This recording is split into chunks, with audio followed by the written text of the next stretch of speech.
નમસ્કાર દોસ્તો, હું આપનો મિત્ર ફિલસુફ દિનેશ ગણિત આપ સર્વનું હાર્દિક સ્વાગત કરું છું આપના પોતાના સૈયારા પ્લેટફોર્મ ગણિત ગાઈડન્સ પર.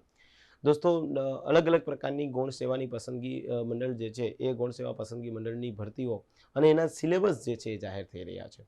સિલેબસ જાહેર થઈ રહ્યા છે એવા સમયમાં ટૂંક સમયમાં આપણે ત્યાં જે છે એ પ્રોબેશન ઓફિસરનો ડેપ્થમાં સિલેબસ જાહેર થવાનો છે. પરંતુ જ્યારે 120 માર્કના કન્ટેન્ટની વાત આવે ત્યારે દોસ્તો દરેક વ્યક્તિને મૂંઝવણ હોય કે સર આના માટે શું કરવું જોઈએ.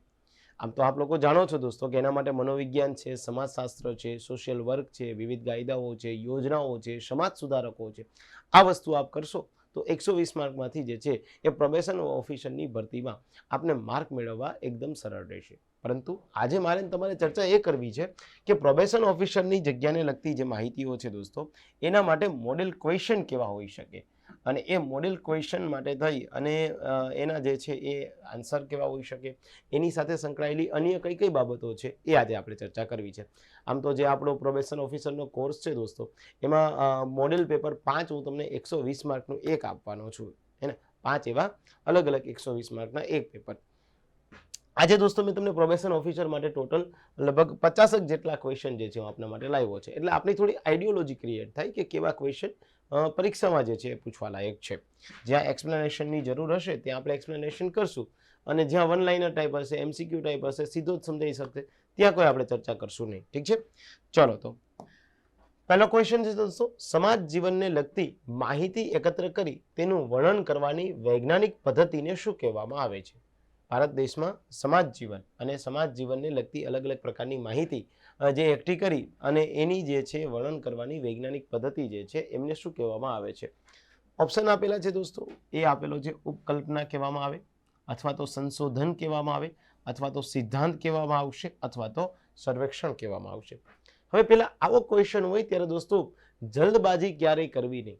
કારણ કે દોસ્તો આવી સારી જગ્યાઓ જે છે એ બહુ ઓછા સમય આવતી હોય.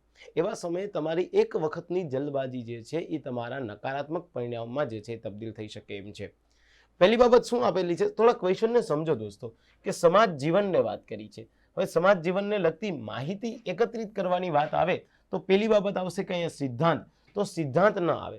બીકોઝ સિદ્ધાંત શું કહેવાય? સિદ્ધાંત એટલે કોઈ પણ બાબત કે કોઈ પણ નિયમ બનાવેલા છે. આ નિયમને યોગ્ય રીતે અમલ કરવો હોય તો આ નિયમને યોગ્ય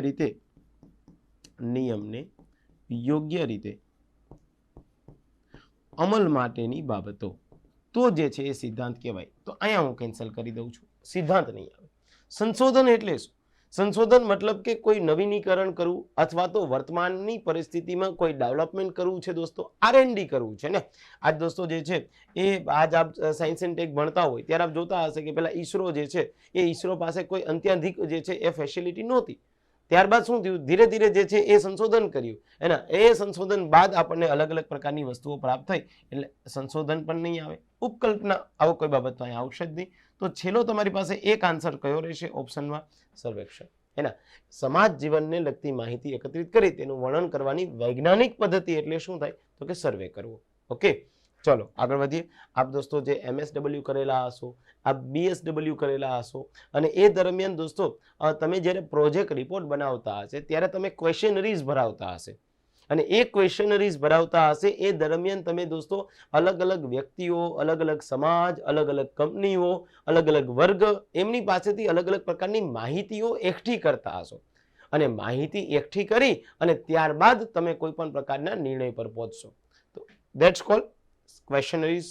ઓકે, આગળ વધીએ. ત્યારબાદ કોના મતે સામાજિક સંસ્થા અમુક વિશિષ્ટ પ્રકારના સામાજિક સંબંધોને લાગુ પડતી ધોરણાત્મક ઢબ છે. હવે આવી બાબત હોય આમાં કોઈ સમજાવવાની કે તમારે સમજવાની પણ ચિંતાનો જરૂર નથી. શું કામ? બીકોઝ દોસ્તો ત્યાં કોઈક વ્યક્તિ છે દોસ્તો અને એ વ્યક્તિ જે છે એના તમારે જે છે એનું સ્ટેટમેન્ટ યાદ રાખવાનું છે. આપણા પેઇડ કોર્સમાં હું તમને વારે વારે કહેતો હોય દોસ્તો કે જ્યારે કોઈ આવા સ્ટેટમેન્ટ છે, મનોવિજ્ઞાન સમાજશાસ્ત્રના જે છે એ આવા સમાજશાસ્ત્રીઓ થઈ ગયા હોય, મનોવૈજ્ઞાનિક થઈ ગયા હોય, એમના અલગ અલગ પ્રકારના સ્ટેટમેન્ટ તમારી એક બુકમાં જે છે મેન્શન કરી દો. આપની બુકમાં જે છે મેન્શન કરી દો દોસ્તો અને એ સ્ટેટમેન્ટ જે છે એ આપ 1 by 1 જે છે યાદ રાખવાના પ્રયત્ન ચાલુ કરી દો. ઓછામાં ઓછા દોસ્તો 8 થી 10 તો આવા જ ક્વેશ્ચન હોય કે કયું સ્ટેટમેન્ટ કયા વ્યક્તિ દ્વારા આપેલું છે. હું તમને આપણું જે પ્રોબેશન ઓફિસરનું ગ્રુપ છે દોસ્તો, એ ગ્રુપમાં જે છે એ મોકલી આપીશ. લગભગ સમજો કે એકાદ વીકનો મને સમય આપજો. 1 વીકના સમય બાદ જે છે એ હું તમને આવી જે મહત્વની જે ડેફિનેશન છે આ ડેફિનેશન જે છે એ હું તમને ગ્રુપમાં મોકલી આપીશ, જેથી કરીને ડાયરેક્ટ તમને પરીક્ષામાં જે છે ક્વેશ્ચન આવી જાય તો આપ સીધી જ જે છે આને ગોખવાની જ થાય છે, અને યાદ રાખવાની નથી, હે ને. ચલો તો વાત થાય છે કોના મતે સામાજિક સંસ્થા અમુક વિશિષ્ટ પ્રકારના સામાજિક સંબંધોને લાગુ પડતી ધોરણાત્મક ઢબ છે. મેકાયવર અને પેજ ના એમણે તો આવું કીધું નથી. ડોક્ટર જે છે એ ઘોડો કેશર કરવે એવું નથી કીધું. શ્રીનિવાસન નામના વ્યક્તિએ નથી કીધું. તો રાઈટ આન્સર શું આવશે દોસ્તો? જોન્સન નામના વ્યક્તિએ જે છે આવું સ્ટેટમેન્ટ આપેલું છે, એમને યાદ રાખજો. ઠીક છે, ચલો આગળ વધીએ. સ્પેશિયલ મેરેજ એક્ટ, આ ખાસ યાદ રાખજો દોસ્તો. એવા કાયદાઓ છે કે જે મહિલાઓ બાબતના છે, એવા કાયદાઓ છે કે જે સામાજિક સુરક્ષા બાબતના છે, હે ને. તમારે કયા કયા કાયદાઓ કરવાના થશે? એક તો મહિલા અને બાળ વિકાસને લગતા કાયદાઓ, આ ખાસ જોવાના થાય કે જેમાં દોસ્તો સોશિયો ઇકોનોમિક જે છે એ રિફોર્મ કરવાની વાત થતી હોય, હે ને. જેમાં કોઈ સોશિયો અથવા તો સોશિયલ સિવાય ઇકોનોમિક રિફોર્મ કરવાની વાત થતી હોય. સતી પ્રથા નાબૂદ માટેનો કાયદો, તો આવા કાયદાઓ જે છે એ કમ્પલસરી કરવાના. આમ તો મેં તમને પ્રોબેશન ઓફિસરના કોર્સમાં દોસ્તો જીકેમાં એક મહત્વના એકનો લેક્ચર મૂકેલો છે, પણ હજી હું તમને એક લેક્ચર જે છે એમાં અપલોડ કરી દઉં છું, અને એ છે કે આવા જે મહત્વના એક્ટ કયા જે તમારી ભરતીને લગતા છે. ફોર એક્ઝામ્પલ તરીકે આપણા સ્પેશિયલ મેરેજ એક્ટ.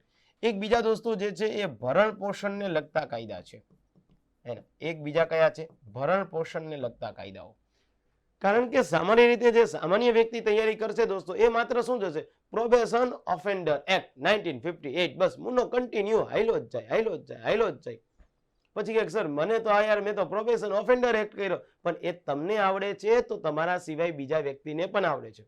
આજે ગાંધીનગરમાં બેઠેલો વ્યક્તિ જે છે એ અહીંયા પ્રિપેરેશન કરે છે, તો પંચમહાલમાં બેઠેલો વ્યક્તિ એ પ્રોબેશન ઓફેન્ડર એક્ટ તો કરે જ છે, પરંતુ એના સિવાયના જો એક્ટ તમને આવા આવડી જાય તો ડેફિનેટલી દોસ્તો જે છે એ આપ આગળ વધી શકો. એટલે એક ભરણ પોષણ, એક દોસ્તો જે છે એ ભિક્ષુક વૃત્તિ બાબતના જે છે, એક ભિક્ષુક વૃત્તિ બાબતના જે છે એક્ટ છે એને ખાસ યાદ રાખવાના થાય. એક બાળકોને લગતા જે છે એ કાયદાઓ, આવા કાયદાઓ જો છે આપ આપની પાસે લખી દો, આપની બુકમાં જે છે મેન્શન કરેલા હોય તો ડેફિનેટલી દોસ્તો તમને કામ આવશે. અને આની સાથે સાથે હું તમને એક રિકમેન્ડેશન કરીશ, આરટીઆઈ અને રાઇટ ટુ ઇન્ફોર્મેશન જે છે એ તમારી પાસે હોવો જોઈએ. તો આપણે ત્યાં વાત શું કરી છે? Special marriage act. Special marriage act કઈ સાલમાં જે છે એ ઘડવામાં આવ્યો? તો આનો સીધો જ દોસ્તો આન્સર આવી જશે 1954માં જે છે એ આપણે ત્યાં સ્પેશિયલ મેરેજ એક્ટ જે છે તૈયાર કરવામાં આવ્યો હતો. બાળકો કયા કાર્યક્રમોથી જે છે એ વિશેષ પ્રભાવિત થાય છે? કોઈ પણ બાળક છે, આ દોસ્તો જો તમારા માટે થઈ અને શું થાય છે તો કે બાળકો જે છે કયા કાર્યક્રમથી, કારણ કે જ્યારે કોઈ બાળકની મનોવૃત્તિના આધારે આ બધી વસ્તુઓ થતી હોય છે, તો બાળકો સામાન્ય રીતે શેનાથી વધારે પ્રભાવિત થાય છે? શું બાળક છે એ ઇન્ટરનેટથી વધારે પ્રભાવિત થાય, રીઢોથી, અથવા તો સાંસ્કૃતિકથી, અથવા તો ટેલિવિઝનથી દોસ્તો, હે ને. તો આમ જોવા જાય તમને બધી બાબત એમ થાય હા યાર કલ્ચર ઇવેન્ટ તો હોવી જોઈએ, પણ ના, કલ્ચર ઇવેન્ટથી એનામાં તમામ પ્રકારના ગુણ જે છે એ પ્રસ્થાપિત નહીં થાય. આ બાબત તો ગલત જ આપેલી છે. હવે તમે એક બાબત છે દોસ્તો ઇન્ટરનેટ અને ટેલિવિઝન, તો સામાન્ય માણસ શું વિચારશે કે હા સર ઇન્ટરનેટ નહીં, પણ અહીંયા સમાજ જીવનની વાત કરે છે એટલે ઇન્ટરનેટ નહીં આવે. બાળકો સૌથી વધારે પ્રભાવિત કોનાથી થશે? ટેલિવિઝનથી થશે દોસ્તો. તો યાદ રાખવાનું છે, બીકોઝ આપણે સરકારે જીસીઆરટી આપેલી છે, એના સિવાયના જે પુસ્તકો આપેલા છે એના બેઝ ઉપર આપણે વાત કરવાની થાય છે, હે ને. તો એ જો તમને આવડી જશે તો આપ જે છે એ ડેફિનેટલી સાચા આન્સર તરફ જશો. મિત્ર જૂથના સભ્ય થવાથી બાળકોમાં પરસ્પર કઈ ભાવનાઓ જન્મે છે? એના મતલબ કે એક બાળક જે છે એ બીજા બાળક સાથે જે છે રમતું થઈ જાય, ખેલકૂદ કરતું થઈ જાય, તો એનામાં જે છે એ મિત્ર ભાવનાઓ જે છે એ એક પ્રકારની જન્મે છે. તો આ મિત્ર ભાવનાઓ જન્મે છે એ પરસ્પર કઈ ભાવનાઓ જન્મે છે? એક તો મારામારીની હોઈ શકે, એક તો દોસ્તો જે છે એ ઈર્ષાની હોઈ શકે, ઈશાની નહીં, ઈર્ષા, હે ને, ઈર્ષા. એક દોસ્તો સહકારની, અથવા તો એક જે છે એ સંઘર્ષની. હવે તો પેલી વસ્તુ કે મિત્ર જૂથના સભ્ય થવાથી બાળકોમાં, હવે જો મારામારી એક શબ્દ કેવો છે? એ નકારાત્મક પ્રતિભાવ આપે છે. તો અહીંયા શું કીધું છે? મિત્ર જૂથ. મારામારી દુશ્મનાવટ ન હોય કે દુશ્મન દુશ્મન મિત્ર હો ગયા, નહીં મુન્ના, તું ટીવી જોઈ અને પછી પ્રોબેશન ઓફિસરની તૈયારી ન કર. એટલે અહીંયા જે છે એ મારામારી વાળો પ્રશ્ન જે છે એ થોડો ગલત થઈ જાય. શું કામ? કારણ કે દોસ્તો જે છે એ નેગેટિવનું નેગેટિવ ન થાય, નેગેટિવનું પોઝિટિવ થાય, પોઝિટિવનું નેગેટિવ થશે. એની સામે ઈર્ષાની ભાવના, આ પણ આમ જોવા જાય તો એ બાબત ગલત પડે છે. સંઘર્ષ હે ને, મિત્ર જૂથ એ કોઈ પણ પ્રકારનું જે છે એ એક પ્રકારનું અન્યમાંથી લીધેલી લર્નિંગ પ્રોસેસ નથી, હે ને. સંઘર્ષની ભાવના ક્યારે જન્મે? જ્યારે કોઈ અન્યમાંથી લીધેલી, મતલબ કે કોઈ બાળક છે, એ બાળક જે છે એના પેરેન્ટ્સ છે, એ બાળક જે છે એ એમના ટીચર્સ છે, એ બાળક છે એ કોઈ આઈડિયલ પર્સનાલિટી છે, એ આઈડિયલ પર્સનાલિટી પાસેથી કંઈક શીખે છે, જોવે છે, તો સંઘર્ષની ભાવના જન્મે છે. પરંતુ જ્યારે શબ્દમાં કીધેલું છે મિત્ર જૂથના સભ્ય થવાથી બાળકમાં કઈ ભાવનાઓ જન્મે છે, તો યાદ રાખવાનું, એકબીજાના સહકારની જે છે એ ભાવનાઓ જન્મે છે. ત્યારબાદ બે રાજ્યો વચ્ચેનો સંઘર્ષ તે કયા પ્રકારની આંતરક્રિયા છે, હે ને. આ સામાન્ય રીતે માણસ કન્ફ્યુઝ થઈ જાય કે એક તો જૂથ સંઘર્ષ છે, એક તો પ્રત્યક્ષ સંઘર્ષ છે, અથવા તો દોસ્તો જે છે એક તો વ્યક્તિગત સંઘર્ષ છે, એક પરોક્ષ સંઘર્ષ છે બે રાજ્યો વચ્ચે. આનું એક એક્ઝામ્પલ લઈ લઈએ દોસ્તો આપણે. માની લઈએ દોસ્તો કે કોઈ એક બાબત છે, આજે રેવા જે છે, હે ને, રેવા એટલે નર્મદા. નર્મદા નદી અમરકંટકમાંથી જે છે એનું ઉદ્ભવ સ્થાન હોય અને અમરકંટકમાંથી નીકળી મધ્યપ્રદેશમાં થઈ અને ગુજરાતમાં જે છે એ પ્રવેશ કરે છે.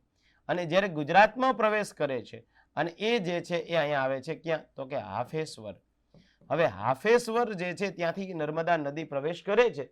એની આગળ આ મધ્યપ્રદેશ રાજ્ય જે છે એ મધ્યપ્રદેશ રાજ્ય દોસ્તો 150 મીટરની હાઈટનો કોઈ ઊંચો જે છે એ ડેમ બાંધી દે છે, જેથી કરીને જે છે એ રેવાનું જે છે એ પાણી હોય એ પાણી ત્યાં અટકી જાય છે. આ બે રાજ્યો વચ્ચે શું થયું, તો કે એક તો નદીની પાણી વહેંચણીનો પ્રશ્ન બન્યો. શું લખ્યું છે? બે રાજ્યો વચ્ચે સંઘર્ષ થયો, હે ના. તો શું આ વ્યક્તિગત છે? બે રાજ્યો શું વ્યક્તિ છે? ના, વ્યક્તિ તો ન કહેવાય. આને જે છે એ પ્રત્યક્ષ પરોક્ષની ભાવના પણ ના કહેવાય કે શું આ પ્રત્યક્ષ સંબંધ થઈ ગયો કે પરોક્ષ જે, ના, એ પણ નહીં આવે. તો અહીંયા શું આવશે? જૂથ સંઘર્ષ કહેવામાં આવશે, હે ને. બે જૂથ, હે ને, બે રાજ્યો વચ્ચે બનેલી એક ઘટના છે, તો આને યાદ રાખજો, આને જૂથ સંઘર્ષ કહેવામાં આવશે. નીચેનામાંથી સ્પર્ધાનું ઉદાહરણ કયું છે, હે ને. આમાંથી જે છે એ અલગ અલગ પ્રકારની જે છે એ સ્પર્ધાનું ઉદાહરણ કયું છે? આજે દોસ્તો હવે આવા ક્વેશ્ચન હોય ત્યારે શું તમે વિચારશો? જો તમે એક સીધું જ સહકારી મંડળી સર એ સ્પર્ધા નથી. આપ સિમ્પલ વસ્તુ, મજૂર માલિકીનો સંઘર્ષ એ કોઈ સ્પર્ધા નથી. આપ તમારામાંથી ઘણા કેન્ડિડેટ દોસ્તો એવા હશે કે જેમને 4 ઓપ્શનમાંથી 2 ઓપ્શન તમે તરત ડિલીટ કરી નાખશો કે સર આ તો નહીં જ આવે. પણ બેમાં તમે કન્ફ્યુઝ થશો. એ બેમાં કન્ફ્યુઝ શું કામ થાય? બીકોઝ દોસ્તો તમારે લેક ઓફ રિવિઝન છે. તમે કોઈ પણ પ્રોપર કન્ટેન્ટનું રિવિઝન નથી કરતા. તમે બધી જગ્યાએથી બધી વસ્તુ એકઠી કરવા જાઓ, એક બાબતના મટીરિયલ ઉપર આપ જે છે એ ટ્રસ્ટ નથી કરતા. ધેટ્સ વાય આ ક્વેશ્ચન આવીને ઉભા રહેતા હોય. સો તમને એમ થાય કે સર હા રાજકીય પક્ષો અને રાજકીય પક્ષો વચ્ચે તો સ્પર્ધા હોય ને. ના, રાજકીય પક્ષો વચ્ચેની સ્પર્ધા નથી વાત કરતા. અહીંયા ક્રિકેટની બે ટીમ જે છે એમની સ્પર્ધાની વાત થાય છે. તો રાજકીય પક્ષોની સ્પર્ધા જે છે નથી. રાજકીય પક્ષો વચ્ચે તો જે છે એક અથવા તો બીજા કોઈએ આજે જે છે એ શું થયું, તો કે ભાઈ જે છે એ સારી માત્રામાં જે છે એકબીજાને ધોબી પછાડની વાત થઈ હોય, જે આમાં નથી થતી. એટલે ક્રિકેટ રમતી બે ટીમ એમની વચ્ચે જે છે એક સ્પર્ધાનું વાતાવરણ રહે, કારણ કે અહીંયા સ્પોર્ટ્સના સંદર્ભમાં વાત કરે છે દોસ્તો, હે ને. તો આ સ્પોર્ટ્સ તો કહેવાશે નહીં, તો એ આવવાની કોઈ શક્યતાઓ નથી. અંતરિક્ષ જણાવવાનું કે સંઘર્ષનો નિકાલ કઈ સંસ્થા દ્વારા થાય છે? અંતરિક્ષની અંતરે જણાવવાનું કે સંઘર્ષનો નિકાલ કઈ સંસ્થા દ્વારા જે છે એ થાય છે. કોઈ પણ પ્રકારમાં સંઘર્ષનો નિકાલ, આજે દોસ્તો જે છે કોઈ સંઘર્ષ થઈ ગયો, પછી એક દેશનો બીજા દેશ વચ્ચે અથવા તો એક વ્યક્તિનો બીજા વ્યક્તિ સાથે, એના આજે સામાન્ય રીતે દોસ્તો એવું સમજો કે ભાઈ જ્યાં સુધી પ્રોબેશન ઓફિસરની ભરતી છે, સમાજ જીવનની વાત થાય છે, કોઈ એ નામનો વ્યક્તિ જે છે એ બોય છે, બી નામનો વ્યક્તિ છે દોસ્તો એ ગર્લ છે, તો આપણે ત્યાં જે છે એ નામનો વ્યક્તિ અને બી નામના જે છે એ વ્યક્તિ, આમના બંને વચ્ચે જે છે એ એક સમાજ જીવનમાં લગ્ન જે છે એનું આયોજન થયું. બંનેના લગ્ન થયા અને લગ્ન થયા પછી કોઈ પણ કાળે જે છે એ બંને વચ્ચે થોડી અન્ડરસ્ટેન્ડિંગ જે છે એ ન જળવાય અને બંને વચ્ચે જે છે એ ડાયવોર્સનો ક્વેશ્ચન આવીને ઉભો રહ્યો. તો શું આ ડાયવોર્સનો ક્વેશ્ચન આવીને ઉભો રહ્યો તો જે છે એ સમાજમાં અથવા તો દેશમાં કોઈ નાણાં બાબતની સંસ્થા હોય તો શું એ આ સંઘર્ષનો નિકાલ કરે છે? તો કે ના, આર્થિક સંસ્થાઓ ન કરે. શું આના માટે તમે કોઈ રાજકીય પક્ષ પાસે જાઓ છો કે ભાઈ તમારા પક્ષે તો કીધું હતું ને કે અમે જે છે એ કોઈ પણ વ્યક્તિના છૂટા થતા જે છે અટકાવશું? તો કે ના, આ તો આવશે જ નહીં દોસ્તો, હે ને? તો આ શું થયું? તો કે કોઈ કૌટુંબિક સંસ્થા થઈ. કૌટુંબિક સંસ્થા એટલે શું? મેં તમને સમાજશાસ્ત્રમાં ભણાવ્યું હતું કે જે આદિવાસી લોકો જે છે દોસ્તો, આદિજાતિના લોકો છે, એને ત્યાં જે છે કોન્સેપ્ટ છે પંચ ત્યાં પરમેશ્વર. હવે જો તમને એ કોન્સેપ્ટ જે છે એ સારી રીતે યાદ હોય તો આ બાબત તમને જે છે આન્સર આવી જાય. પંચ કીએ તે સાચું, હે ને? પંચે કીધું કે ભાઈ આમાં જે છે એ દીકરાવાળાનો વાક છે, તો કે ઓકે. પંચે કીધું કે આમાં દીકરીવાળાનો જે છે એ પ્રશ્ન છે, તો કે ઓકે. પંચે કીધું કે આવી રીતે સોલ્યુશન થશે, તો બસ ત્યાં સોલ્યુશન થઈ ગયું છે, હે ને? તો આ જે છે એ કૌટુંબિક સંસ્થાઓ જે છે એમના દ્વારા જે છે આ પ્રશ્ન સોલ્વ થાય. તો 8માં રાઈટ આન્સર શું આવશે? સી આવશે. કોના મત મુજબ સમગ્ર સમાજ વ્યવસ્થાને સંગઠિત રાખતી અને ટકાવી રાખતી રીત એટલે કે સામાજિક નિયંત્રણ? મતલબ આમાં પણ તમારે જે છે એ એક વ્યક્તિનું નામ આપવાનું છે કે એવો કયો વ્યક્તિ છે કે જેમણે એવો કોન્સેપ્ટ આપ્યો કે સમગ્ર સમાજ વ્યવસ્થા, અને એ સમગ્ર સમાજ વ્યવસ્થાને એક સંગઠિત રાખવી, ટકાવી રાખવી એટલે સામાજિક નિયંત્રણ છે. આવું કોને કીધું દોસ્તો? મેકાઈવર અને પેજ નામના જે છે એ વ્યક્તિ આવો કોન્સેપ્ટ આપેલો છે. કોના મત પ્રમાણે ભારતમાં જ્ઞાતિઓ હિન્દુ સમાજની વર્ણ વ્યવસ્થામાંથી ઉતરી આવેલી છે? આપણે ત્યાં કયા વ્યક્તિએ એવું કીધું છે કે ભારતમાં અલગ અલગ પ્રકારની જ્ઞાતિઓ છે અને એ જ્ઞાતિઓ હિન્દુ સમાજના વર્ણ વ્યવસ્થામાંથી અલગ અલગ રીતે ઉતરી આવેલી છે?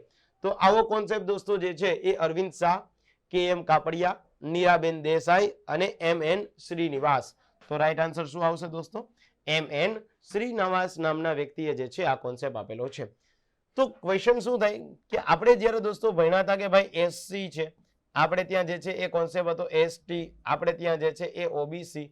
આની જે છે એ અલગ અલગ પ્રકારની વર્ણ વ્યવસ્થાઓ હોય અને આના વર્ણ વ્યવસ્થા ઉપરથી જે છે એ એક સમાજ ઉતરી આવે છે.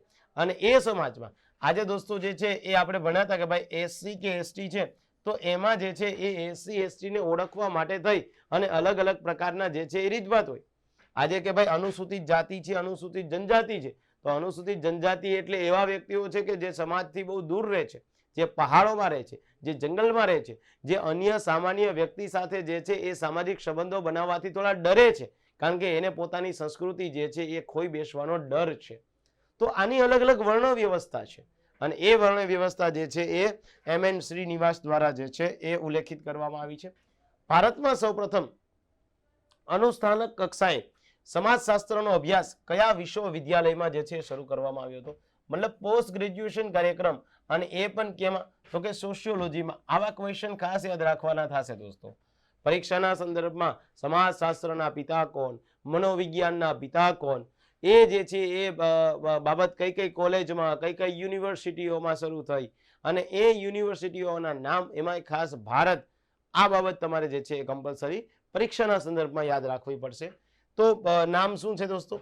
ભારતમાં સૌપ્રથમ અનુસ્નાતક કક્ષાએ સમાજશાસ્ત્રનો અભ્યાસ કઈ વિશ્વવિદ્યાલયમાં? તો આપ યાદ રાખશો બોમ્બે, યાની કે મુંબઈ જે છે એ વિશ્વવિદ્યાલયમાં જે છે એ શરૂ થયો. એનાથી બાદ કોના મતે સમાજના ધોરણોનું અનુસરણ કરવાની કોઈ પણ નિષ્ફળતા એટલે સામાજિક ધોરણભંગ? સમાજે બનાવેલા કોઈ નીતિ નિયમ છે જે સમાજને એક તાંતળે બાંધી રાખે છે, અને સમાજને એક તાંતળે બાંધી રાખતા કોઈ પણ નિયમ અને એને અનુસરવાની કોઈ પણ નિષ્ફળતા છે એટલે એ શું થઈ ગયો? તો કે ભાઈ સામાજિક ધોરણભંગ. મતલબ કે એક સમાજે નિયમ બનાવેલો છે કે એક સમાજમાં કોઈ પણ દીકરા દીકરીના લગ્ન આના અન્ય સમાજ સાથે જે છે એ થશે નહીં, અને આ અન્ય સમાજમાં થશે તો એના પંચ, એના વડીલો, એની કૌટુંબિક સંસ્થાઓ જે છે એ દંડની યોગ્ય જોગવાઈ કરશે. હવે સાચું ખોટું એ અત્યારે હું તમે માર્ક કરવાવાળા વ્યક્તિ નથી કે એના માટેનો મંચ નથી, પણ ક્વેશ્ચન શું આવીને ઉભો રહે છે કે સમાજે બનાવેલા કોઈ પણ પ્રકારના ધારાધોરણને જે છે એ નિષ્ફળ એટલે સામાજિક ધારાધોરણ જે છે આવું જે છે એ કોના મતે થાય? તો કે હોર્ટન એન્ડ હન્ટ નામના વ્યક્તિ જે છે એમના મતે જે છે આ બાબત કહેવામાં આવશે.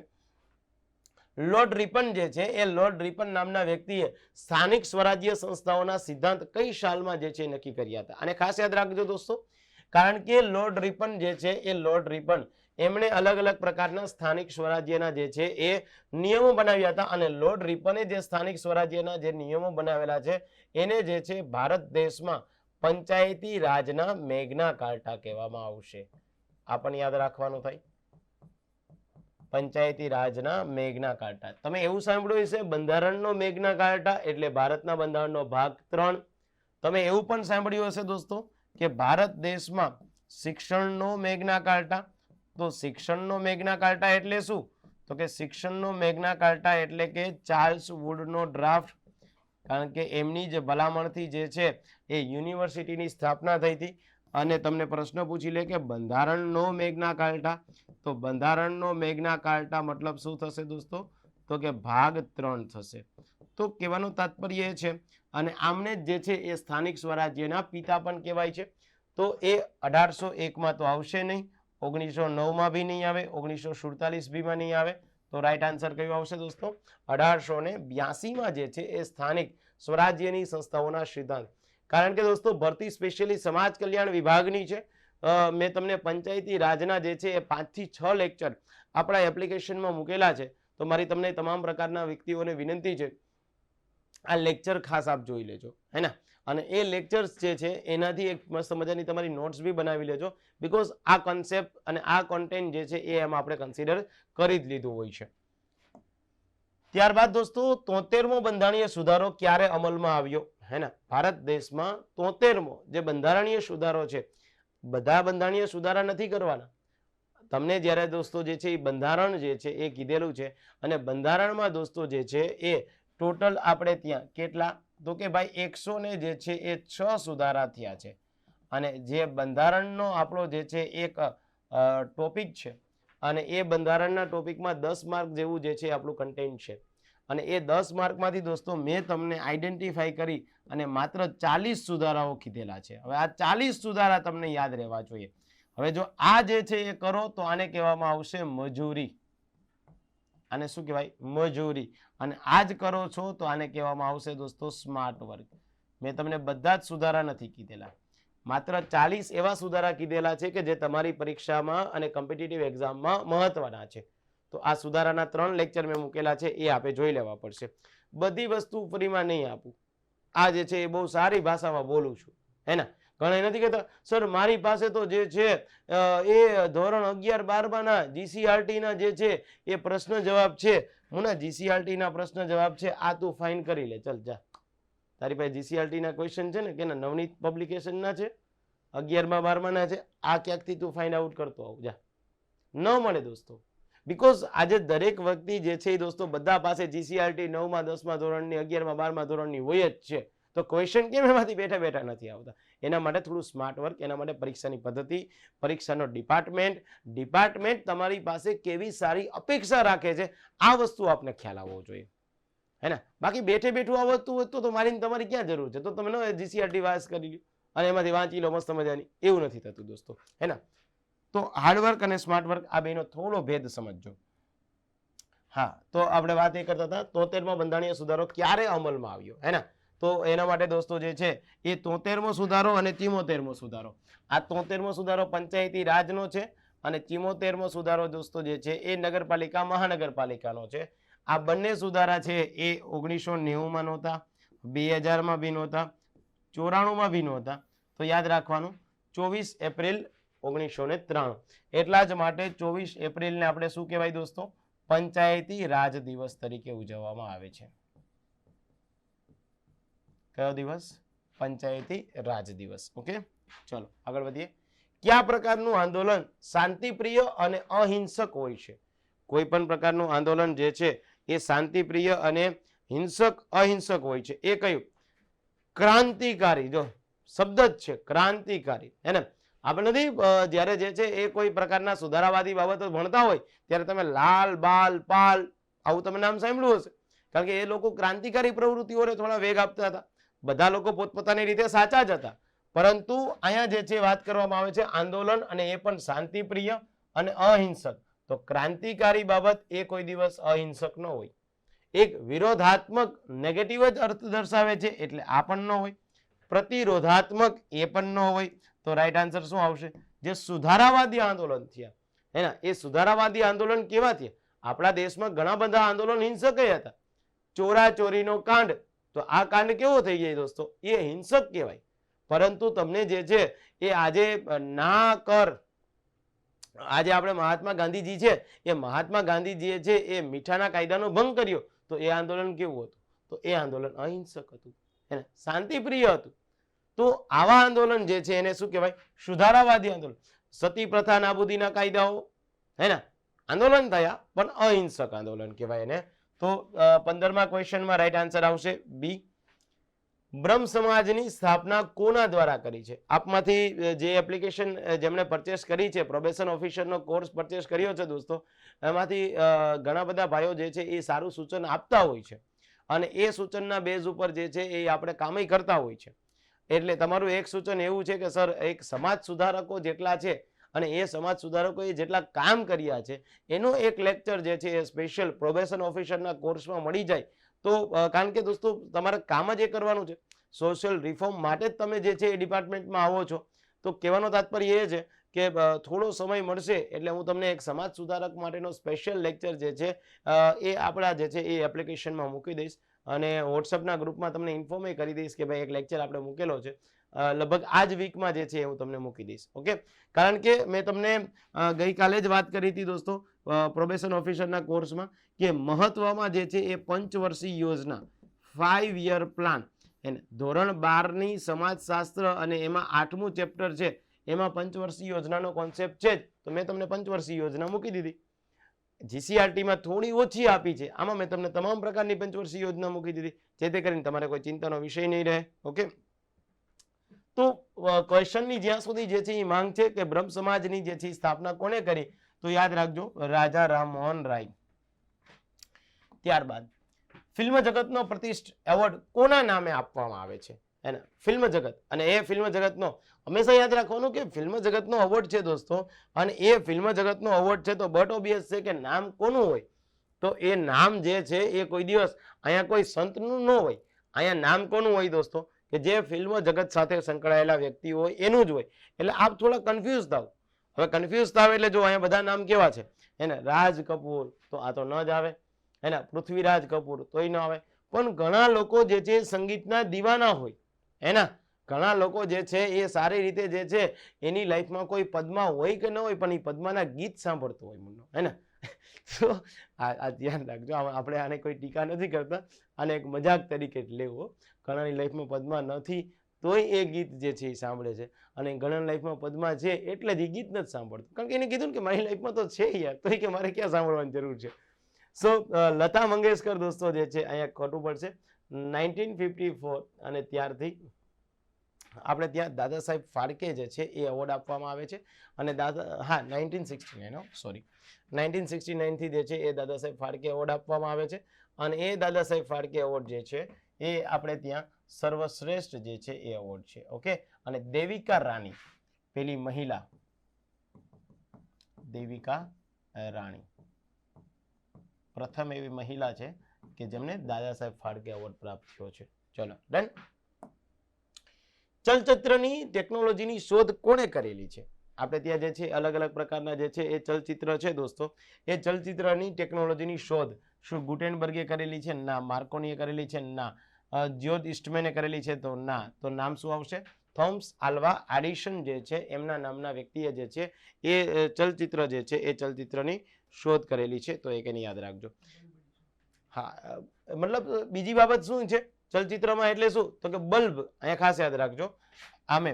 અને આમની બહુ બાબત એક સારી છે, લોકોએ આમની પાસેથી દોસ્તો શીખવા જેવું છે, કારણ કે આ વ્યક્તિએ દોસ્તો જે છે એ 1000 વખત પ્રયોગ કર્યા હતા અને નિષ્ફળ ગયા હતા, હે ને.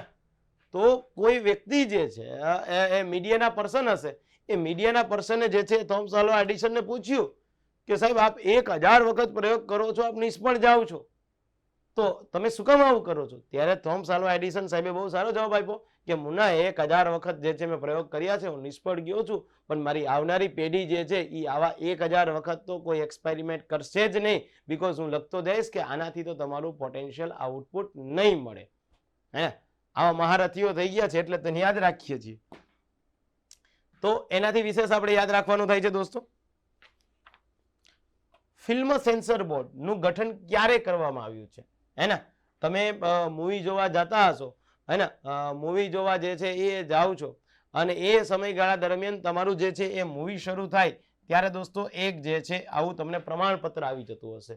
પ્રમાણપત્રમાં જે છે આવું લખ્યું હોય છે યુ, ઘણી જગ્યાએ લખ્યું હોય છે U/A, હે ને એડલ્ટ, અંડર એડલ્ટ આવું લખ્યું હશે. મતલબ કે મૂવી બાળકો જોઈ શકે ન જોઈ શકે એની કઈ કઈ બાબત છે.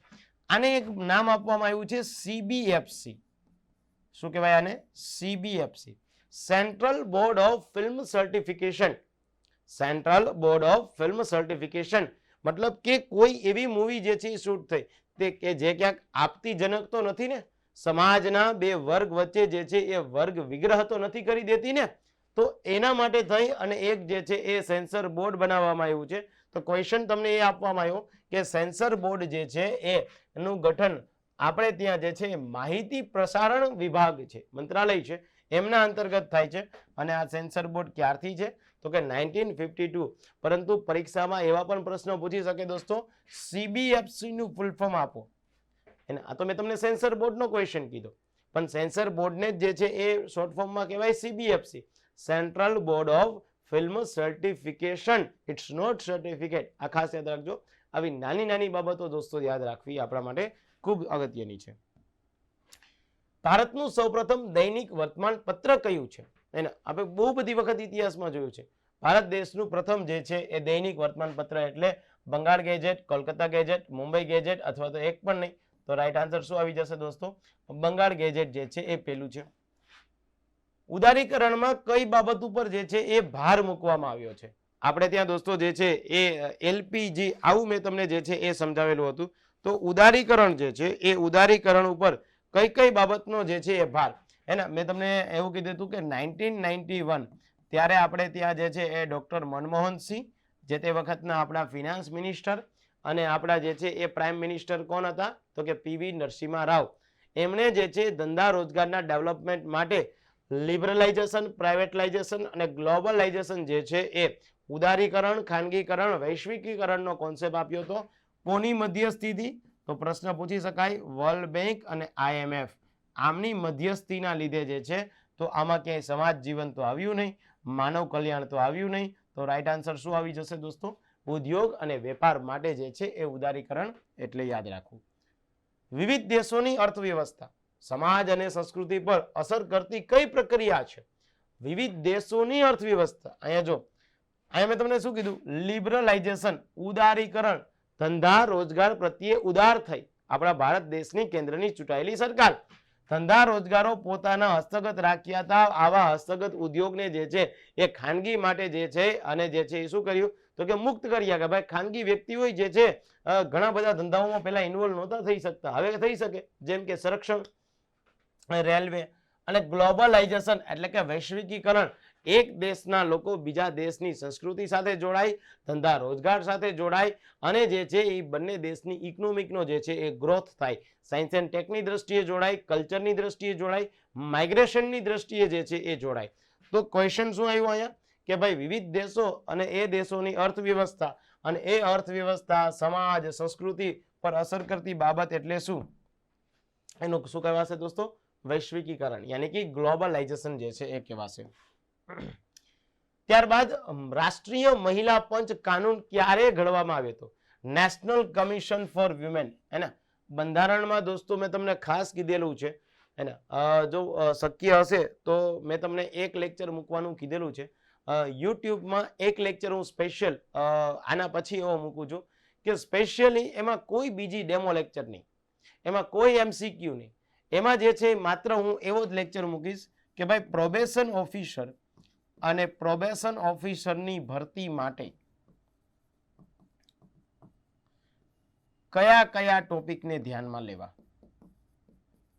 કયા કયા ટોપિક. કાં તો આ હું પેઇડ કોર્સમાં મૂકી દઈશ અને કાં તો હું આ યુટ્યુબમાં મૂકી દઈશ. મને મજા આવશે એમ હું મૂકી દઈશ, એને આપને એલર્ટ મળી જશે. એને તો કારણ કે આપમાંથી ઘણા બધા લોકો દોસ્તો જે છે એ વોટ્સઅપના આપણા ગ્રુપમાં છે જ.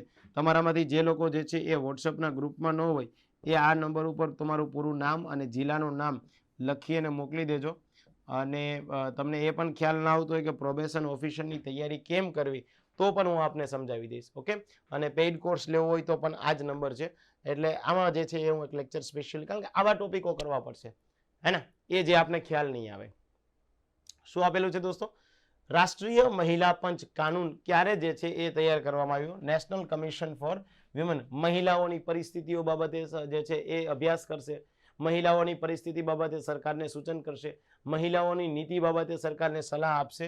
તો 1990, પણ યાદ રાખવું 1990 એક્ટ અંતર્ગત મહિલા પંચની જે છે એ સ્થાપના તમને પૂછે તો એ સ્થાપના 1992 થઈ. ઓકે, અને જ્યારે બંધારણના લેક્ચર અંતર્ગત મેં તમને એક લેક્ચર મૂકી દીધો છે, બંધારણીય ગેરબંધારણીય વૈધાનિક સંસ્થા, એમાં જે છે એ આ મહિલા પંચને પણ આપણે આવરી લીધું છે. કારણ કે આને કેવી સંસ્થા કહેવાય દોસ્તો?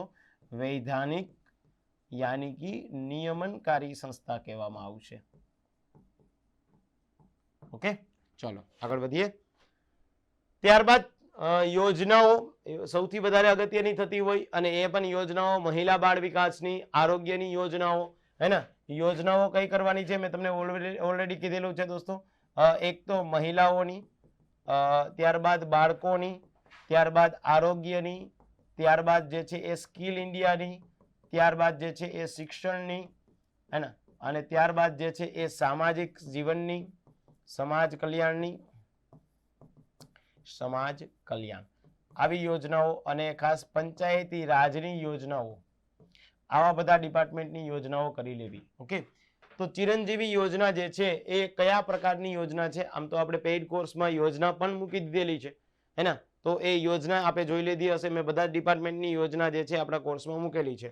તો શિક્ષણ, સમાજ કલ્યાણ, આરોગ્ય અને પરિવાર કલ્યાણ, અથવા તો દોસ્તો જે છે એ આપણે ત્યાં સામાજિક જે છે એ ન્યાય અને અધિકારીતા. તો અહીંયા શું આવશે? આરોગ્ય અને પરિવાર કલ્યાણ. મતલબ કે ચિરંજીવી યોજના દોસ્તો શું કહેવા માંગે છે? પછાત વર્ગની કોઈ મહિલા છે તો એ પછાત વર્ગની મહિલા જે પ્રેગ્નેન્ટ છે, જે ખાનગી ડોક્ટર પાસે ડિલિવરી કરાવી શકે, જે ખાનગી ડોક્ટર પાસે ડિલિવરી કરાવી શકે, અને આવા ખાનગી ડોક્ટરને એક ડિલિવરી પેટે સરકાર જે છે કેટલા આપતા હતા? તો કે 1700 રૂપિયા આપતા હતા. હવે 3400 રૂપિયા આપે છે. આને કહેવામાં આવશે તો કે ભાઈ આ ખાનગી ડોક્ટર. તો શું આવ્યું? આરોગ્ય અને પરિવાર કલ્યાણ. ભારતની આદિમ જાતિની વસ્તીનું વર્ગીકરણ કોણે આપ્યું છે? અને વસ્તીના પ્રમાણની દ્રષ્ટિએ આદિમ જાતિનું વર્ગીકરણ કોણે કર્યું છે? આ પ્રશ્ન પણ દોસ્તો જે છે એ ઘણી બધી પરીક્ષાઓમાં પૂછાય છે.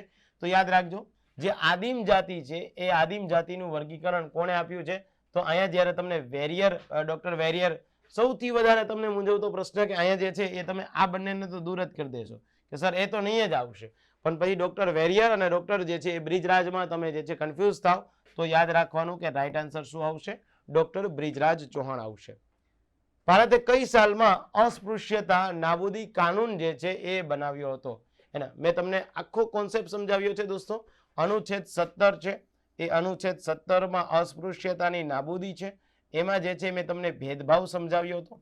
ભેદભાવમાં જે છે એ ડિસ્ક્રિમિનેશન એટલે એને કહેવાય ભેદભાવ. There are two types of discrimination are there. First one is positive discrimination and another one is protective discrimination. તો આને કહેવામાં આવશે protection of SC and ST. Okay, તો પ્રોટેક્શન ઓફ SC અને ST. અસ્પૃશ્યતા 47 તો હતું નહીં, 50 પણ નહોતું, 2001 પણ નહોતું. તો રાઈટ આન્સર શું આવશે દોસ્તો? 1955. અને એમાંથી જ મેં તમને કીધેલું હતું એટ્રોસિટી એક્ટ. એટ્રોસિટી એક્ટ ક્યારે? 1989. ડન. ઓકે, ચલો. ઈસવીસન 1979માં રચાયેલા અન્ય પછાત વર્ગ માટેના કમિશનના અધ્યક્ષ કોણ હતા? આપણે ત્યાં મેં તમને કીધેલું હતું દોસ્તો કે આપણે જે અલગ અલગ પ્રકારના પછાત વર્ગના બે જ કમિશન જે છે અત્યાર સુધીમાં રચાણા. પહેલું કમિશન 1953 હતું અને 55માં એનો રિપોર્ટ આવ્યો. નામ શું હતું દોસ્તો? કાકા સાહેબ કાલેકર, હે ને. તો આ તો 1953-55 છે એટલે 79માં છે. તો આ કાકા સાહેબ કાલેકર તો અહીંયા આવશે નહીં. બીજું કમિશન દોસ્તો જે છે 1979માં યોજાણું હતું. બિંદેશ્વરી પ્રસાદ મંડલ, BP મંડલ, હે ને, એ 79માં. અને OBC અને એમને જે છે એ 27% અનામત આપવાની જોગવાઈ કોના દ્વારા થઈ? તો કે બિંદેશ્વરી પ્રસાદ માંડલ. તો જે છે રાઈટ આન્સર શું આવી જશે? તો કે બીપી મંડલ. કોઈ જગ્યાએ માંડલ કમિશન લખે, બોથ આર સેમ. ભારતના બંધારણની કઈ કલમ વ્યક્તિને પોતાના ધર્મ સ્વતંત્ર રીતે પાળવાની જે છે છૂટ આપે છે? આપણા દેશમાં બંધારણની કેટલામી નંબરની કલમ? 14 છે. તો ત્યાં તો સમાનતાનો અધિકાર છે, ના આવે. ધર્મ જાતિ જ્ઞાતિનો જે છે એ ભેદભાવ ન થવો જોઈએ, 15માં. 21માં જીવન જીવવાની સ્વતંત્રતા આપેલી છે, તો એ પણ નહીં આવે. તો 25 આપણે ત્યાં 25 થી લઈ અને 28 કે જેમાં ધાર્મિક સ્વતંત્રતાઓ આપેલી છે. તો રાઈટ આન્સર શું આવી જશે દોસ્તો? 25(1) આવી જશે. મેં તમને બંધારણના, મેં તમને દોસ્તો સમાજશાસ્ત્રના અને મેં તમને જે છે એ મનોવિજ્ઞાનના MCQ બધા આપણી એપ્લિકેશનમાં જે છે એ MCQ કરીને એક ફોલ્ડર છે એમાં અપલોડ કરેલા છે, જે મસ્ત મજાના ડિઝાઇન કરેલા છે. તમે પ્રિન્ટ આઉટ પણ લઈ શકશો. તમારે બધા લેક્ચર જોવાઈ ગયા હોય તો મારી આપને એક સૂચન છે દોસ્તો કે આ લેક્ચર બાદ જે છે એ તમારે જોઈ લો. બીકોઝ કેવું છે કે આજે જો આ હું તમને કહી શકીશ, મોડેલ પેપર આપું છું, મોડેલ ક્વેશ્ચન આપું છું, પણ પછી દરેક બાબત હું તમને ડેપ્થમાં નહીં જઈ શકું. શું કામ? કારણ કે સમયની મર્યાદા છે. બાકી અહીંયા હું તમને એ પણ ચર્ચા કરી શકું કે આનો અમલ 1990માં થયો, ઇન્દિરા શાહની કેસ છે અને ઇન્દિરા શાહની કેસમાં ચુકાદો આવ્યો, જે આપણે લેક્ચરમાં ઓલરેડી ચર્ચા કરેલી હતી જ્યારે મેં તમને સમાજશાસ્ત્ર વાળો ટોપિક ભણાવ્યો છે. ધોરણ 12 ની વાત કરીએ છીએ. ઓકે, ભારતના બંધારણની કલમ તો કે 25(1) આપણે જોયું છે. બૌદ્ધ ધર્મના ધર્મગુરુ કયા નામથી ઓળખાય છે? શું બૌદ્ધ ધર્મના ધર્મગુરુ તમને પૂજારી તરીકે ઓળખાય છે? તો કે ના. ઇમામ તરીકે ઓળખાય? તો કે ના. ભિક્ષુ તરીકે ઓળખાય? તો કે ના. તમે નામ સાંભળ્યું છે દોસ્તો? દલાઈ લામા, હે ને, બૌદ્ધ ધર્મના ધર્મગુરુ. ભારતમાં કેટલી ભાષાઓ જે છે કે જે બંધારણીય દરજ્જો ધરાવે છે? ભારત દેશમાં અલગ અલગ પ્રકારની ભાષાઓ જ્યારે બોલવામાં આવતી હોય તો ભારત દેશની કેટલી ભાષાઓ છે? આજે દોસ્તો જ્યારે ભારતનું બંધારણ, એમાં જે મૂળ બંધારણ હતું, મૂળ બંધારણ એટલે કયું કહેવાશે? 1950. હવે મૂળ બંધારણમાં કેટલી ભાષાઓ હતી દોસ્તો? 14 ભાષાઓ હતી. 14 ભાષા એટલે કઈ? ગુજરાતી, હિન્દી, મરાઠી, તમિલ, તેલુગુ, કન્નડ, મલયાલમ, જમ્મુ કાશ્મીરી, બંગાળી, પંજાબી, અસમિયા, ઉર્દુ, સંસ્કૃત, ઓડીપી. આ થઈ 14. આપણા બંધારણમાં દોસ્તો જે છે એ 21મો સુધારો કર્યો 1967માં અને સિંધી ભાષા ઉમેરી દીધી એટલે 15 થઈ. ભારતના બંધારણમાં 71મો સુધારો કર્યો 1992માં, કોંકણી, મણિપુરી ને નેપાળી એટલે 3 એડ કરી એટલે કે આપણે ત્યાં 14, 1 15 અને 15 ને 3 18. 92મો સુધારો કર્યો 2003, ડોંગરી, બોડો, મૈથિલી અને સંતાલી. તો 14 + 1 15 + 3 18 અને +4 એટલે કે 22 જે છે એ ભાષાઓ ઓફિશિયલ કહેવાશે. પણ લેક્ચર્સ દરમિયાન મેં તમને ખાસ સૂચિત કર્યા હતા કે ન માત્ર બંધારણની ભાષાઓ, બંધારણની ભાષાની સાથે સાથે આપણી સાંસ્કૃતિક ભાષા કેટલી છે એ પણ યાદ રાખવી, આપણી વહીવટી ભાષાઓ કેટલી છે એ પણ યાદ રાખવી, સાંસ્કૃતિક ભાષાને દરજ્જો કેવી રીતે આપવામાં આવે એ પણ ખાસ ધ્યાનમાં રાખવાનું થાય.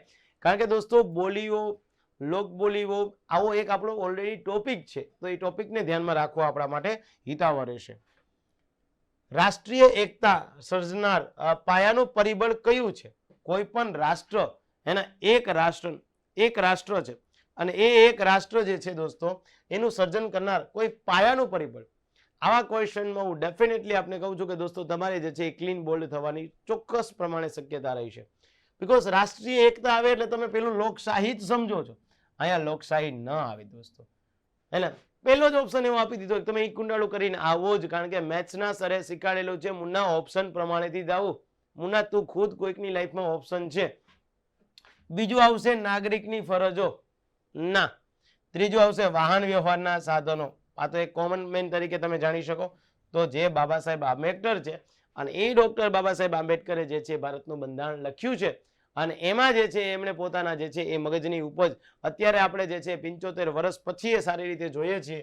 તો રાષ્ટ્રની એકતા અને એ રાષ્ટ્રની એકતામાં સર્જન કરનાર મુખ્ય કોઈ પરિબળ હોય તો દેશનું આન બાન શાન એ ભારતનું બંધારણ છે, કોન્સ્ટિટ્યુશન ઓફ ઇન્ડિયા છે. સામાન્ય રીતે દોસ્તો એવું જોવામાં આવે છે કે કોઈ પણ દેશનું બંધારણ ઓન એન એવરેજ 17 વર્ષ જે છે એ ટકે છે. એવરેજ આપણું બંધારણ 75 વર્ષથી એમને ટકે છે અને હજી જે છે એ બીજા 25 વર્ષ વયા જશે તો કોઈ ચિંતાનો વિષય નહીં થાય, હે ને. ચલો, તો ધ્યાનની સર્વોચ્ચ અવસ્થા કઈ છે? હે ને, ભારત દેશમાં ધ્યાન અને એ ધ્યાનની સર્વોચ્ચ અવસ્થા એટલે કે કોઈ વ્યક્તિ ધ્યાનમાં બેઠો છે એના અલગ અલગ પ્રકારના તબક્કાઓ જે છે એ હોય છે. મનોવિજ્ઞાનમાં આપણે ત્યાં જે છે ડોક્ટર વિજય નંદાણીયા સાહેબ જે છે તમને મનોવિજ્ઞાન શીખવાડ્યું છે કે જે મનોવિજ્ઞાનના પીએચડી છે, એમણે તમને વાત કરેલી છે દોસ્તો કે ભાઈ ધ્યાનની સર્વોચ્ચ અવસ્થા છે. જો બધી બાબત ધ્યાન જેવી જ છે તો શું અહીંયા પ્રાણાયામ છે? ના. કારણ શું? કારણ કે સર્વોચ્ચ અવસ્થા એવો શબ્દ પ્રયોગ કર્યો. ધારણા છે તો કે ના. પ્રત્યાહાર છે તો કે ના. તો રાઈટ આન્સર શું આવી જશે? સમાધિ આવી જશે દોસ્તો. ઓકે. કઈ મનોસામાજિક તીવ્ર પ્રેરણાથી વ્યક્તિ સરમુખ્યત્યાર બની શકે છે? કોઈ પણ પ્રકારની મનોસામાજિક જે છે એ વૃત્તિ અને એ વૃત્તિથી જે છે એ માણસ શું બની શકે? તો કે ભાઈ એ રાજાશાહી જેવું જીવન જીવવા માંડે. હું કહું એમ જ થાય, બાકી બધી બાબતો ગલત છે. આના માટે તમારી પાસે જે છે એ બેસ્ટ ઓપ્શન અને જે છે ખ્યાલ એટલે નોર્થ કોરિયા. અને નોર્થ કોરિયાના જે છે એ શાસક કિમ જોંગ, હે ને, એ કિમ જોંગ દોસ્તો જે છે એ પોતાની મનોસામાજિક પ્રેરણા મતલબ કે આજે કિમ જોંગ નામનો વ્યક્તિ છે કે જે નોર્થ કોરિયાના શાસન કરનારા વ્યક્તિ છે, એમના ફાધર જે છે એ નોર્થ કોરિયામાં હતા. એમના ફાધર પછી ઉત્તરાધિકારી એટલે એમના ફાધરના ભાઈ એટલે કે કિમ જોંગના જે છે કાકા હતા. હવે જ્યાં સુધી કાકા જીવે છે ત્યાં સુધી તો આ વ્યક્તિ જે છે એ રહી નહીં શકે, શાસન કરી નહીં શકે. એટલે આ વ્યક્તિ એમના સગા કાકાને જે છે કૂતરાવને ખવડાવી દીધો. તો શું આ સ્નેહ થયો? તો કે ના. શું આ સંલગ્નતા થઈ? તો કે ના. શું આ કૂતરાવને ખવડાવી દીધા એ સિદ્ધિ થઈ? તમને કહે હા યાર આ તો સિદ્ધિ થઈ. મુન્ના ભણવા આવ્યો છું, ભણવા બુદ્ધિનો પ્રયોગ કર. તો આ સિદ્ધિ ન કહેવાય દોસ્તો, આ સત્તાની લાલચા કહેવાય, હે ને. તો આ શું કહેવામાં આવશે? રાજાશાહી, સરમુખ્યત્યાર શાહી કહેવામાં આવશે. ત્યારબાદ કૃષ્ણ અને સુદામાની મૈત્રી કઈ મનોસામાજિક પ્રેરણા દર્શાવે છે? આજે કોઈ પણ પ્રકારના જે છે એ કૃષ્ણ અને એની સાથે છે દોસ્તો સુદામાની મૈત્રી, બે વ્યક્તિ વચ્ચેની મૈત્રી કઈ બાબત? શું એવો ઈરાદો હતો સુદામાનો કે કાલ સવારે કૃષ્ણ ભગવાન છે અને એ કૃષ્ણ ભગવાન જે છે દ્વારકા નગરીના જે છે એ શાસન કરનારા વ્યક્તિ છે અને આ સત્તા ઉપર બેઠેલા વ્યક્તિ ઉપર હું ક્યારેક જઈશ અને એની પાસે જે છે એ હું કંઈક વસ્તુ માગીશ? ના, આ સત્તા તો નથી, આ કઈ એમની સિદ્ધિ નથી, સંલગ્નતા નથી. આ શું છે? હે ને, સાંદીપની મુનિના આશ્રમમાં જ્યારે બંને મિત્રોનો ભેટો થયો અને એ બંને મિત્રોનો ભેટો યાની કે સંપર્ક થયો અને એ એક મનોસામાજિક પ્રેરણા છે, હે ને. તો આ કૃષ્ણ અને સુદામા ક્યાં? તો કે સાંદીપની મુનિના આશ્રમમાં.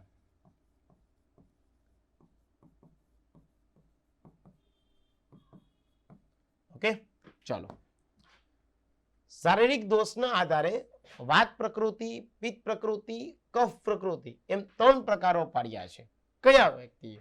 આજે અલગ અલગ પ્રકારના શારીરિક દોષ છે અને એ શારીરિક દોષ છે દોસ્તો એમાં અલગ અલગ પ્રકારે વાતની પ્રકૃતિ, એની પિત્તની પ્રકૃતિ, કફની પ્રકૃતિ. તો આપ દોસ્તો સારી રીતે ભણ્યા છો. ચરક સંહિતા કહેવામાં આવશે.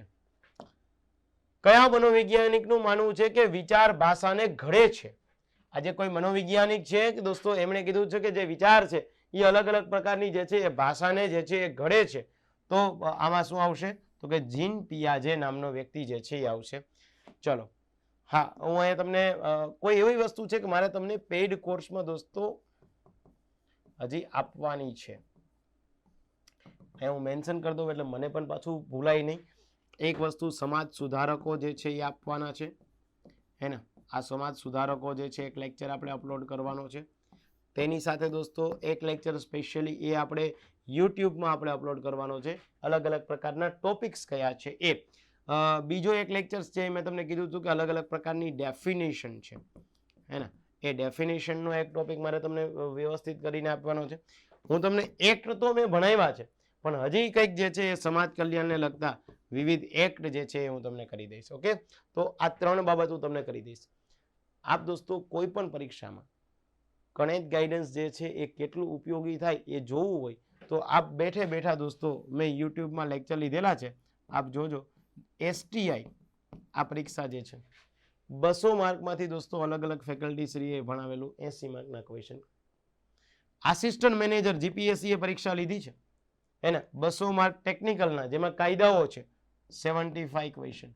CCE ની ગ્રુપ A અને એમાંય પણ ખાસ મેન્સ અને ACCE મેન્સ 50 ક્વેશ્ચનમાંથી દોસ્તો 19 ક્વેશ્ચન મેન્સમાં. આ યુટ્યુબમાં વિથ પ્રૂફ કીધેલું છે, માત્ર પોકળ વાતો નથી કરતો. એટલે કહું છું કે કોઈ પણ પરીક્ષા છે, તમારી પ્રોબેશન ઓફિસરની પરીક્ષા છે કે જીપીએસસીની પરીક્ષા છે, એક સાચો વે છે, સાચું ગાઈડન્સ છે, સાચી મેન્ટરશિપ છે અને તમને એ વ્યક્તિ ઉપર ભરોસો છે, ડેફિનેટલી આપની પરીક્ષા ક્લિયર થાય જ. હે ને? તમને લાસ્ટમાં એવું તો જણાય જ આવે કે ભાઈ મેં મહેનત કરી છે, મારી મહેનત ફોગટ નથી ગઈ. આ બાબત તો તમને જણાય. તમારું ભાઈ હાર્ટ એમ કહી દે કે ભાઈ આપણે પ્રિપેરેશન કરીએ છીએ ભાઈ વ્યવસ્થિત વેમાં કરીએ છીએ, પણ એના માટે દોસ્તો જે છે તમારે બધી જગ્યાએ વણખા મારતા બંધ કરી દેવા પડે. અહીંયા જાઓ ને ત્યાં જાઓ ને ઓલું કરું પેલું કરું ને એ નહીં કરતા, હે ને? ચાલો, તો કેટલા વર્ષની ઉંમર સુધીમાં બાળક વડીલો પાસેથી સાંભળીને ભાષા ગ્રહણ કરી ભાષા શીખતું જાય છે? કેટલા વર્ષ સુધીનું બાળક? તો અહીંયા તમને સીધું જ દોસ્તો જે છે એ વિજય નંદાણીયા સાહેબે કીધું છે 3 વર્ષનું બાળક. 3 વર્ષ સુધીનું બાળક જે છે એમના વડીલો પાસેથી અલગ અલગ પ્રકારની ભાષા બોલી અને જે છે શીખતું જાય છે અને ગ્રહણ કરતું જાય છે ખાલી ગેલી ભાષાઓમાં. ટૂંકા ગાળાની સ્મૃતિને બીજા કયા નામે ઓળખવામાં આવે છે? ટૂંકા ગાળાની 3 પ્રકારની અલગ અલગ પ્રકારની સ્મૃતિઓ હોય છે દોસ્તો, એમાં ટૂંકા ગાળાની સ્મૃતિની વાત કરે છે. આ શું સ્મૃતિ અવરોધ છે? તો કે ના, અહીંયા અવરોધનો તો કોઈ છે જ નહીં. દ્રશ્ય જોવાની વાત કરે છે? ના. બ્રહ્મી? ના. તો આને શું કહેવામાં આવશે? ટૂંકા ગાળાની સ્મૃતિ તો યાદ રાખવાની વાત કરે છે, તો એને તાત્કાલિક સ્મૃતિ કહેવાય. પ્રયત્ન અને ભૂલની પ્રક્રિયા કઈ બોધાત્મક પ્રક્રિયાઓમાં જોવા મળે છે? તો શું આ તમને નિર્ણય પ્રક્રિયામાં જોવા મળે છે? શું તમને જે છે એ સમસ્યા ઉકેલમાં જોવા મળે છે? શું તમને સંકલ્પનામાં જોવા મળે કે વિચારણામાં? જો પ્રયત્ન અને ભૂલ, વ્યક્તિ પ્રયત્ન કરે છે અને ભૂલી જાય છે, પ્રયત્ન કરે છે અને ભૂલી જાય છે, તો આ જે છે એ નિર્ણય પ્રક્રિયા નથી. તમે એક સામાન્ય રીતે જ્યારે આ કોન્સેપ્ટ જો ના શીખ્યા હોય મનોવિજ્ઞાનમાં, તો તમે શું વિચારો? હા, પ્રયત્ન કરે ફરી પાછો પ્રયત્ન કરે છે, હે ને? પેલો ઉંદર વાળો જે છે એ તમને સરે મસ્ત મજાનો એક જે છે એ કોન્સેપ્ટ શીખાડ્યો છે, અને કે ઉંદરને થોડુંક જમવાનું આપે, પેલું જે છે એ જાય છે, મોઢું મારે છે, પાછો આવે. તો તમે વિચારો કે હા, એક ઉંદર જે છે પાછો એ બોક્સમાં જાય છે, આ તો નિર્ણય કર્યો છે. નહીં દોસ્તો, એ વાત નથી થતી. સમસ્યા ઉકેલ? ના. અહીંયા શું કીધું છે? પ્રયત્ન અને ભૂલ, આ ના આવે. સંકલ્પના, આ તો નહીં જ આવે. તો શું આવે છે? વિચારણા. વ્યક્તિ પોતાની વિચાર કરે છે, કોઈ અન્ય વ્યક્તિ કોઈ વિચાર કરે છે કે મારી પ્રયત્ન જે ભૂલ થાય, પ્રયત્ન જે ભૂલ થાય છે, તો એ જે છે એ વિચારણા છે. તો 39માં ડી ઓપ્શન. પુખ્ત વયની વ્યક્તિના મગજનું જે છે વ્યક્તિના મગજનું વજન જે છે એ કેટલું હોય છે? કોઈ પણ માણસ પુખ્ત વયનો હોય તો એનું જે છે એ વજન કેટલું જોવા મળે છે દોસ્તો? 1.36 જે છે એ કિલોગ્રામ જોવા મળે છે, એને યાદ રાખજો. બાળકની જાતિ નક્કી કરવામાં કોના પ્રજનન કોષનું રંગસૂત્ર નિર્ણાયક બને છે? હંમેશા દોસ્તો આમ તો સમાજ સુધારકો જેટલા છે એ વારે વારે ગળા ફાડીને બોલ્યા છે, હજી પણ બોલે છે, ભવિષ્યમાં પણ બોલશે. આ વસ્તુ બહુ સારી છે અને એ બધી ક્રેડિટ આપણા સમાજ સુધારકોને આપવી પડે છે ને, કે કોઈ એક દીકરા એક દીકરીના બંનેના લગ્ન થાય. અને અત્યારે તો જે છે 2025માં હવે દીકરાઓ પ્રત્યેની જે છે એ આત્મ બાબતો જે છે એ બહુ ઘટી ગઈ છે, હે ને? દીકરા દીકરીઓમાં અત્યારે ભેદ નથી થતો, પણ હજી ઘણા બધા સમાજ, ઘણા બધા જે છે એ નાના એવા ટાઉનમાં જોવા મળે છે. ત્યારે ડોક્ટર બી તમને કહેતા હોય છે કે ભાઈ દીકરો કે દીકરી થાય, આ કોઈ જે છે એ સ્ત્રીના ઉપર જે છે આધારિત નથી રાખતી, હે ને? તમે વિમલ ભટ્ટી સર જે છે, વિમલ ભટ્ટી સરના જનરલ સાયન્સના લેક્ચરમાં X X, Y Y, X Y, આવા અલગ અલગ પ્રકારના રંગસૂત્રની જોડો જે છે એ શીખ્યા. તો એમને બહુ સારી રીતે તમને સમજાવ્યું હોય દોસ્તો કે ભાઈ જે છે બાળકની જાતિ મેલ યાની ફિમેલ કે મેલ ફિમેલ જે છે એ નક્કી કરવું હોય તો એના રંગસૂત્રો જો છે દોસ્તો એ કોના? તો કે ભાઈ જે છે એ પુરુષ સ્ત્રી બંનેના નહીં. તો પછી અહીંયા સ્ત્રી નહીં જ આવે, અહીંયા મહિલા લખ્યું છે, તો એ તો તમને કન્ફ્યુઝ થવા માટે તો માત્ર શું છે દોસ્તો? પુરુષના આવે. આપણે પ્રોબેશન ઓફિસરની ભરતીની તૈયારી કરીએ છીએ દોસ્તો, સમાજને સુધારવા માટે આવીએ છીએ. તો અત્યારથી જ આપણી આસપાસમાં આવી કોઈ જે છે એ સમાજને નકારાત્મક બાબત સાઈડ દોરતી હોય તો આ રોકવાની મારી અને તમારી બંનેની એક પ્રકારની ફરજ છે. પણ ફરજ ત્યાં સુધી જ નિભાવવી જ્યાં સુધી સામેવાળો વ્યક્તિ સમજી શકે. એ સમજવાનું બંધ, આપણી સમજવાની શક્તિ બંધ કરી દેજો. ઓકે, ચલો. એનાથી વિશેષ દોસ્તો, વૃદ્ધિ કેટલા વર્ષ સુધીમાં તેની પૂર્ણ કક્ષાએ જે છે એ પહોંચે છે? કોઈ પણ પ્રકારની વૃદ્ધિ હોય તો એ કેટલા વર્ષ સુધી જે છે એ પૂર્ણ કક્ષાએ પહોંચે છે? સામાન્ય રીતે દોસ્તો તમે જોતા હશો 7 થી 12 આવશે નહીં, 7 થી 11 નહીં આવે, 1 પણ નહીં આવે. બીકોઝ આજે આ મને જે છે ચશ્માનો નંબર છે. નાનપણમાં જ્યારે આપણે સ્કૂલ કોલેજમાં ભણતા હોય ને દોસ્તો, ત્યારે આપણને કહેવામાં આવે કે ભાઈ તું કેટલા વર્ષનો થયો? સર હું 10મું ભણું છું. 5 બીજા એડ કરી દે તો 15 વર્ષનો થયો. કોઈ વાંધો નહીં, થોડા નંબર તારે વધશે. આપણે ઓકે ચલો કોઈ વાંધો નહીં. પણ પછી તમે 12મું જાઓ, કોલેજ જાઓ, એક લેવલ પછી તમારા નંબર કન્ટિન્યુ રહેશે, હે ને? છેલ્લા 5 વર્ષથી જે છે હું આ પહેરું છું, કન્ટિન્યુ જે છે એ 1.5 નંબર છે, નથી વધતો નથી ઘટતો. ઘણા ટ્રાય કરી બીટ, મેં તો ટ્રાય કરી લીધું કે બીટ પીવું નથી, બીટ જે છે આંખમાં નાખું, જેથી કરીને સીધું જે છે એ નંબર ઉતરી જાય. ભાઈ આખું જે છે એ અઠવાડિયું દેખાણું નહીં. એટલે આવા પોતાના જે છે એ ઘરે પ્રયોગ કરવા નહીં, હે દોસ્તો. તો રાઈટ આન્સર શું આવશે? 18 થી 19 વર્ષ. કયા પ્રકારનો અભ્યાસ એકના એક પાત્ર ઉપર ખૂબ જ લાંબા સમય સુધી જે છે એ ચાલે છે? કયા પ્રકાર છે? અને અહીં શું લખ્યું છે? એકને એક પાત્ર પર ખૂબ લાંબા સમય સુધી ચાલે છે. જો સમકાલીન એટલે તો સમકક્ષ છે, સહભાગી એની વાત નથી કરતા, તુલનાની વાત નથી કરતા, લાંબા સમયની વાત કરી છે તો એ શું આવી જશે? દીર્ઘકાલીન આવી જશે. કઈ પદ્ધતિ છે દોસ્તો કે જે પદ્ધતિ અનિયંત્રિત નિરીક્ષણ પદ્ધતિ તરીકે ઓળખાય છે? અનિયંત્રિત નિરીક્ષણ પદ્ધતિ. એને તુલનાત્મક તો ન આવે, સહભાગી પણ ન આવે, વ્યવસ્થિત કુદરતી નિરીક્ષણ જે છે એ પદ્ધતિ. આજે દોસ્તો કોઈ પણ બાબતનું નિરીક્ષણ કરવાનું, કુદરત જે છે, આજે કોઈ પણ પ્રકારનું વાવાઝોડું આવ્યું છે, આજે કોઈ પણ પ્રકારનું સાયક્લોન આવ્યું છે. 2023માં આપણે ત્યાં બિપારજોય વાવાઝોડું આવ્યું. તો દોસ્તો એ સાયક્લોનની કેટલી નકારાત્મક કે કેટલી અસર આપણને નુકસાનદાયક થશે એ આપણે અર્લી વોર્નિંગ સિસ્ટમ અંતર્ગત જાણી શકીએ. એ હવે ઘણી બધી ટેકનોલોજી ડેવલપ થઈ ગઈ છે, પણ એની સાચા અર્થમાં નુકસાન જે છે એ અનિયંત્રિત નિરીક્ષણ પદ્ધતિ છે, હે ને? તો એને શું કહેવાય? કુદરતી નિરીક્ષણ પદ્ધતિ કહેવામાં આવશે. મનોવિજ્ઞાન જે છે એ મનોવિજ્ઞાનને વિજ્ઞાન તરીકેનો દરજ્જો જે છે એ ક્યારે મળ્યો? તો અહીંયા તમારે શું યાદ રાખવાનું થાય છે? 1879. અને ખાસ યાદ રાખવાનું થાય છે લાસ્ટ આપણા જે છે એ 5 ક્વેશ્ચન, ત્યારબાદ જે છે એ તમને ખ્યાલ આવી ગયો હશે દોસ્તો કે આપણી બાબત જે છે એ કેવી છે.